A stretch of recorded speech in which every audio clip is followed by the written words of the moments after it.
adik-adik, sesuai yang ada di opening video, kita akan membahas mengenai pemilu pertama di Indonesia tahun 1955. Di video kali ini dan di materi kali ini, Miss akan menjelaskan satu persatu terkait dengan pemilu pertama tahun 1955 yang mencakup apa saja sih? Ada yang tahu? Ya, yang mencakup kita akan membahas 4 hal yang penting. Yang pertama adalah latar belakang terjadinya pemilu 1955. Yang kedua adalah persiapan pelaksanaan dari pemilu 1955. Yang ketiga adalah pelaksanaan dari pemilu 1955. Dan yang terakhir adalah hasil dari pemilu itu sendiri, yaitu pemilu pertama tahun 1955. Oke, langsung saja disimak videonya dari Miss ya.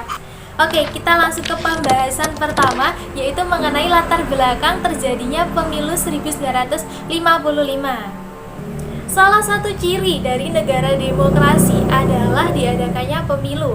Nah, pemilu ini merupakan salah satu bentuk dari kedaulatan rakyat, di mana rakyat bebas memilih orang-orang yang dipercaya untuk apa? Untuk memimpin suatu negara, adik-adik. Jadi latar belakangnya tentu karena Indonesia menganut negara demokrasi pada waktu 1955 ini, jadi Indonesia itu wajib melaksanakan pemilu. Nah, sesuai yang saya jelaskan tadi, kita dapat menarik suatu pengertian dari pemilu sendiri. Nah, ada yang tahu nggak sih pengertian dari pemilu? Nah, pengertian dari pemilu itu secara sempit atau secara lebih simpelnya dapat diartikan sebagai sarana demokrasi yang dipercaya oleh rakyat atau oleh seseorang untuk dapat memilih yang mereka anggap bisa atau yang mereka anggap itu penting untuk bisa dapat menduduki suatu kursi pemerintahan, adik-adik ya.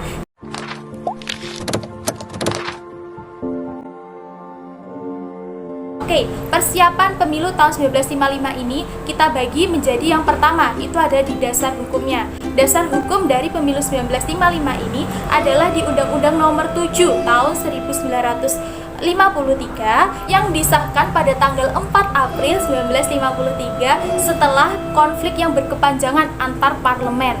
Lalu azas yang dipakai dalam pemilu 1955 ini ada 5 azas. Pertama, rahasia, berkesamaan, jujur, umum, bebas, dan langsung. Ada rahasia, setiap pemilih dijamin kerahasiaannya dan tidak ada yang mengetahui siapa yang dipilih oleh pemilih tersebut. Berkesamaan, artinya setiap warga Indonesia yang usianya sudah cukup berhak untuk memilih dan hanya satu suara.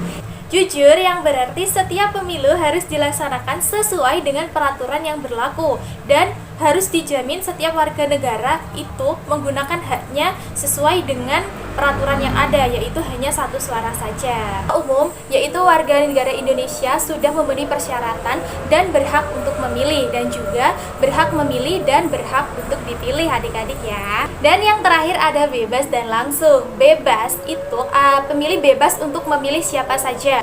Dan yang langsung artinya pemilih harus secara langsung datang sendiri ke TPS tanpa harus diwakilkan ke siapapun. Jadi tidak boleh diwakilkan ke siapapun ya. Seperti itu adik-adik.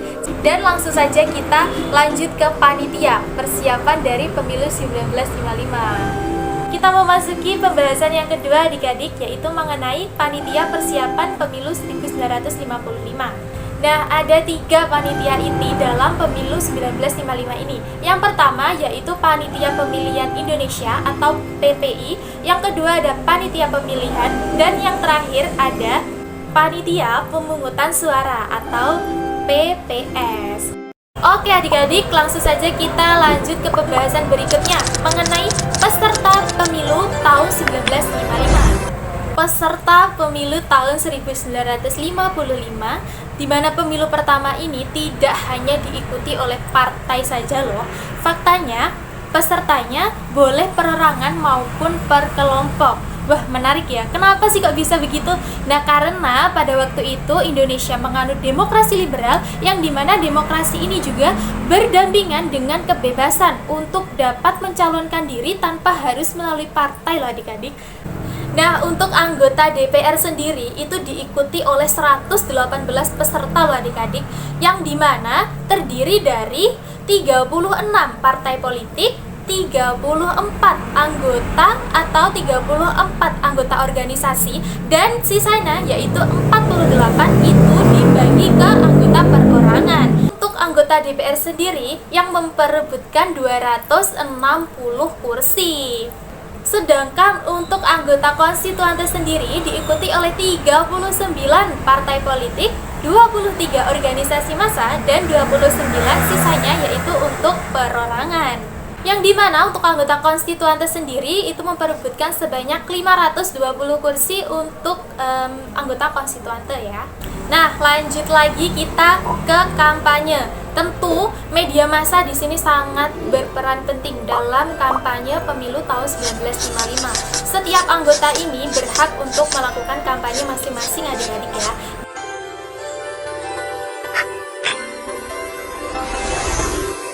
Lanjut lagi ke sosialisasi. Tentu sosialisasi ini sangat diperlukan dalam pemilu pertama tahun 1955, mengingat ini adalah pemilu pertama ya. Tuh kita lihat gambar di samping ini. Nah, ini adalah gambar dari sosialisasi yang dilakukan oleh panitia kepada para warga untuk bagaimana tahapan-tahapan dari pemilihannya sendiri ya adik-adik. Bagaimana tahapan-tahapan untuk memilih para anggota DPR dan para anggota konstituante ya. Tak hanya itu, sosialisasi juga dilakukan dengan cara penyebaran pamflet, pemasangan baliho, bahkan di setiap radio-radio itu pasti dilakukan sosialisasi. Guna apa? Guna untuk memperlancar jalannya pemilu nanti ya.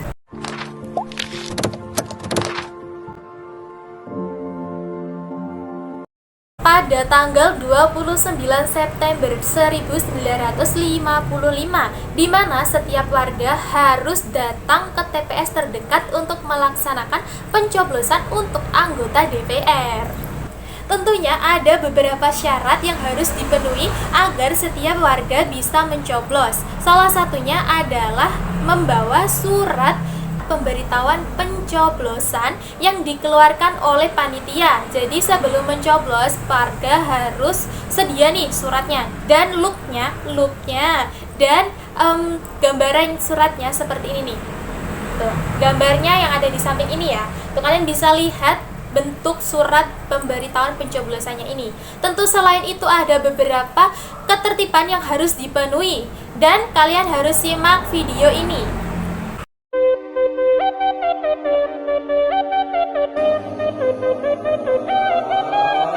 Soldier boy, I'm in it. Why me crack it? Why me roll? Why me crack that soldier boy? That Superman? That why me crack that soldier? Why me crack that soldier? Why me crack that soldier? Why me crack that soldier? Why soldier boy, I'm in it. Pemilihan anggota konstituante sendiri dilaksanakan pada tahun 1955 juga, tepatnya pada tanggal 15 Desember tahun 1955, dan setiap warga negara atau setiap warga berhak untuk membawa surat pemilihan pencoblosan seperti halnya pada pemilihan anggota DPR pada waktu itu ya adik-adik. Sama seperti halnya pada pemilihan anggota DPR, untuk anggota konstituante ini juga ada beberapa syarat atau beberapa ketertiban yang harus dilaksanakan oleh setiap panitia dan juga setiap warga. Salah satunya yaitu seperti pada video di bawah ini, kalian harus simak ya.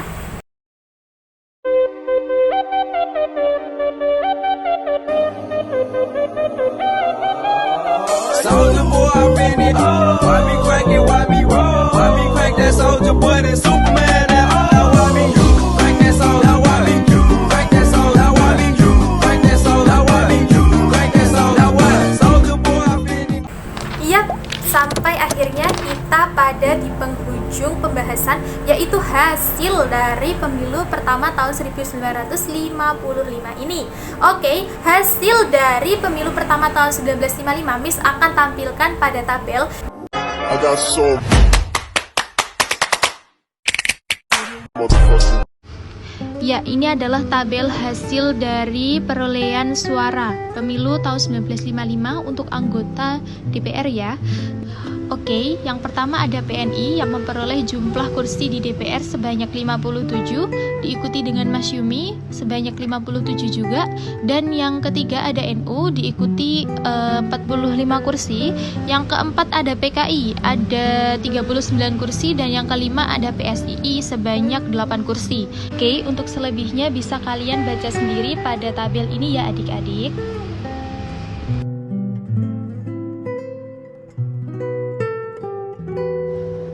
Hasil perolehan suara pemilu untuk anggota konstituante, yang pertama ada PNI dengan memperoleh jumlah kursi paling banyak yaitu 119 kursi, yang kedua ada Masyumi dengan memperoleh kursi sebanyak 112 kursi, yang ketiga ada NU yang memperoleh sebanyak 91 kursi, yang keempat ada PKI yang memperoleh sebanyak 80 kursi.